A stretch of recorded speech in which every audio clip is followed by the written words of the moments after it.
सीमांचल के सभी सम्मानित वोटरगण बल्कि पूरे बिहार के वोटरों, आदाब और सलाम। मैं आपकी खिदमत में अर्ज करना चाह रहा हूं कि बिहार में तकरीबन 65 लाख लोगों का नाम वोटर लिस्ट से हटा दिया गया है।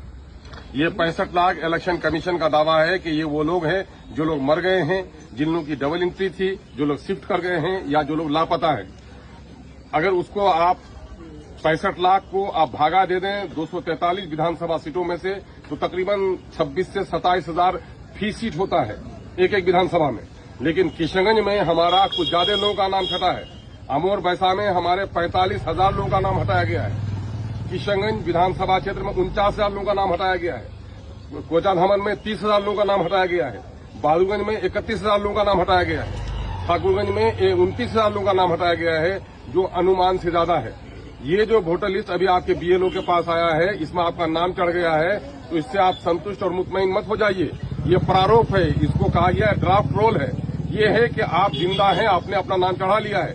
2003 के हवाले अगर आपने दे दिए हैं वोटर लिस्ट के, काफी नहीं है। वो 11 कॉलम में से एक कॉलम का सबूत आपको देना है, जिसमें जैसे कि जन्म प्रमाण पत्र है, बोर्ड का सर्टिफिकेट है, पासपोर्ट है, आवास प्रमाण पत्र है, 87 से पहले का बैंक खाता वगैरह है। तो हमारे लोगों के पास चूंकि पढ़े लिखे लोग कम हैं, इस वजह से उनके पास बोर्ड सर्टिफिकेट नहीं है। लोगों के पास जन्म प्रमाण पत्र भी नहीं है। 2006 के लोग जन्म लिए थे, उन्हीं का नाम 2024 में चला, और 2006 में 100 में सिर्फ 16 आदमी का नाम वोटर लिस्ट में चला था। इसलिए आप गफलत में मत रहिए। वो 11 कागज में से एक कागज जमा कीजिए। उस कागज में सबसे आसानी के साथ जो कागज जमा किया जा सकता है, वो कागज है आपका आवास प्रमाण पत्र। इसलिए आप फौरन सीओ के यहाँ पोर्टल में आप अप्लाई कीजिए और आवास प्रमाण पत्र अपना निर्गत कराइए। और दूसरा मामला हो सकता है वो पारिवारिक सूची ऑफलाइन भी होता है। पारिवारिक सूची सीओ के यहाँ बनवाइए और वक्त रहते हुए बीएलओ के पास कागज जमा कर दीजिए। समाज के पढ़े लिखे लोग, गांव के मेंबर साहब, जो हमारे पंचायत नुमाइंदगान है, उनसे गुजारिश है कि आप बीएलओ के पास बैठिए कि हमारे कितने लोगों का डॉक्यूमेंट जमा हुआ, कितने लोगों का जमा नहीं हुआ है। इलेक्शन कमीशन की तरफ से ये काम बड़ा धोखे का हो रहा है कि जिनका डॉक्यूमेंट जमा हुआ है और जिनका नहीं जमा हुआ है, इस प्रारूप में उसका कोई सबूत नहीं मिलता है।